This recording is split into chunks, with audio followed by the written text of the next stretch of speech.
In this video, I tried to install Windows 10 on an old PC, along with various Linux distributions, to answer two questions. First, is it actually usable? And second, can we game with it? Keep watching to find out. So before we install Windows 10, let's look at the performance of the OS it has installed on it. The OS it was designed for was Windows XP, so what is the OS on it? Windows 7 naturally, despite the hardware being almost 3 years older than Windows 7 at this point. As we can see, just Windows 7 is using 100% of the CPU. That is quite the bro moment, I would say. Regardless though, Paint and the calculator work fine, so it's still usable even today in a typical office situation. Now let's get on to the title of the video. So I made a boot USB drive using the official Windows 10 media creation tool and plugged it into the PC. It loaded the installation process as usual. In fact, I was surprised to even see this considering we're working with a single core CPU. But after the installation and about 2 hours of waiting, it crashed. No matter what I did, I always got this "new system restarted" error message. So after 2 days, reinstalling it like 3 times, and mostly waiting for something to happen, I decided that this wasn't going to work, and that I wanted to try booting directly off the USB, like you can on Linux. But that took quite a bit longer than expected, about 12 hours to be exact. This isn't including putting my computer to sleep, just when it was on. So that was a thing. After that was done, I tried it again. The theory I had at the time was that the computer crashed after setting up the boot files, so running it directly from the USB should solve that, but to no avail. Right, I've just brought the camera back out even though it's about to die, but there's a reason. If I click the back button for instance,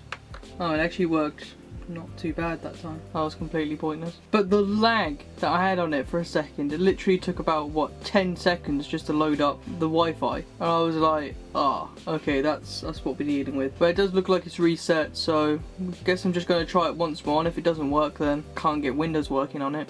I could try a modded version of Windows, that's what I've been thinking about, but again, it's like, is it really worth it at that point? I don't know if there's any version that would work properly with this, but I guess I could look it up, I guess. Unfortunately, everything I tried with a normal installation of Windows 10 wouldn't work. Not even the 32-bit version. I would have loved to try and run games from here, but perhaps that was a good thing I couldn't, as even the install screen was pushing the CPU, so I'd imagine the home screen would have annihilated the CPU. Whilst the live Windows 10 USB was Bitcoin mining or whatever made it take so long, I made another live USB of Linux Lite. The installation went relatively smoothly, and it said that Linux Lite had installed successfully. Until I rebooted, then nothing. I tried rebooting again, reinstalling like 3 times, manually formatting the drives, still refused to boot. The files were there, just didn't install any boot information, like at all. And after probably another 2 days or so of googling for ways to manually install and or repair the boot drive, it didn't work.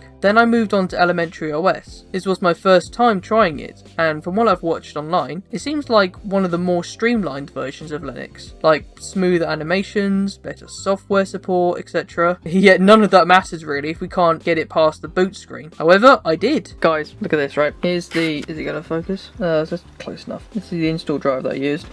It's not plugged in. It's not plugged in the back. There is no other drives plugged in currently. And here we are. It actually booted on its own. We're actually in, like, yes.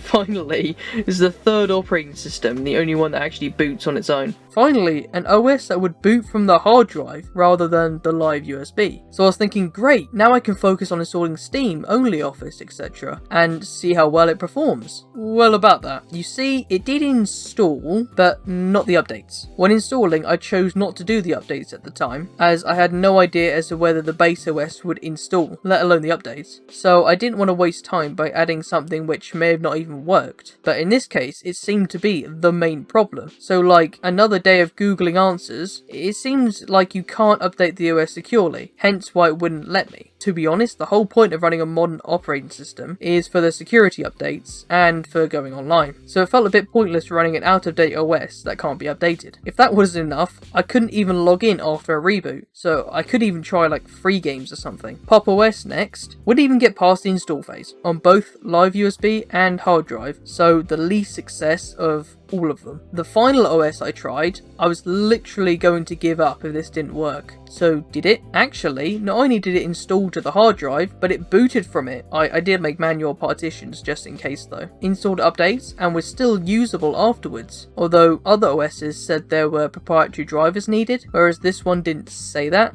So I'm not sure if this is really up to date. But I was able to install programs and get them functioning, like OnlyOffice here, running at a seemingly solid 60 FPS. Muon, I guess, is a package manager / browser, and that worked fine. So I was ever more excited to get some games running. But before that, I tried more web browsing, now that we could actually boot into the OS. The experience was surprisingly good, although not fast by any means. Web pages loaded with all images and text formatted correctly. Even social media sites like YouTube, Reddit and Twitter loaded properly after about 20 seconds or so. Obviously it's nowhere near even a mid-range smartphone these days. YouTube playback in particular lagged at 360p, but you could at least watch videos at 240p if you had to. For a device that only has a VGA port for video out, I could use it for basic web work and such. Now the moment maybe some of you have been waiting for, the gaming benchmarks.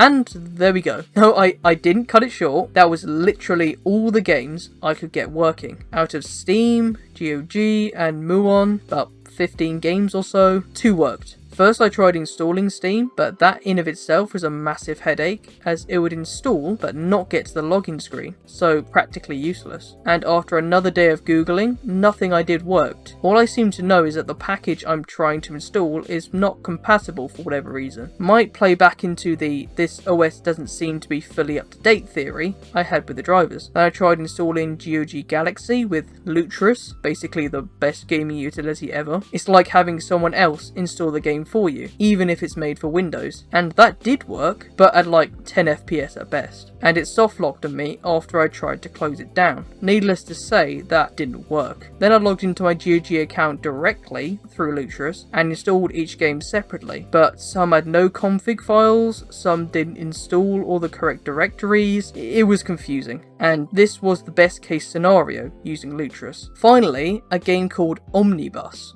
which is a game about driving a bus to cause as much destruction as you can in an MS-DOS-like art style, I think. As you saw, that played terribly in full screen, but in windowed mode, it was playable. That and the only proper homebrew game I got running was a Minecraft clone called Minetest, which ran, not well by any means, but functioned, hovering around 10 to 30 FPS depending on the density of trees. Did I mention that I tried Java Minecraft as well? Installed the launcher, but game crashed regardless of version before loading. So the point of this video was mainly to see if running modern operating systems was a possibility on a computer designed for Windows XP, not a tutorial or anything like that. And I would say yes, but with the caveat that many OSs wouldn't even get past the installation process bar one. So to answer the 2 questions at the beginning, is it usable? Yes, but only for office or web use cases. Can we game with it? Technically yes. There were a few games that worked with it, but most gaming DRMs didn't even install, let alone run. So definitely wouldn't recommend this as a modern gaming machine. Although as I'm writing this, I have yet to try any itch.io games. So that's the video. I didn't even expect Windows 10 to do anything, so when we got to the install screen, I was actually surprised. I think the main problem was that single core CPU, as I can't think of any modern machines that only have 1 core, although it could be dozens of things in reality. I'm thinking of making this computer a retro XP gaming machine, so if you like that idea, post it in the comments. I definitely won't ignore you. See you.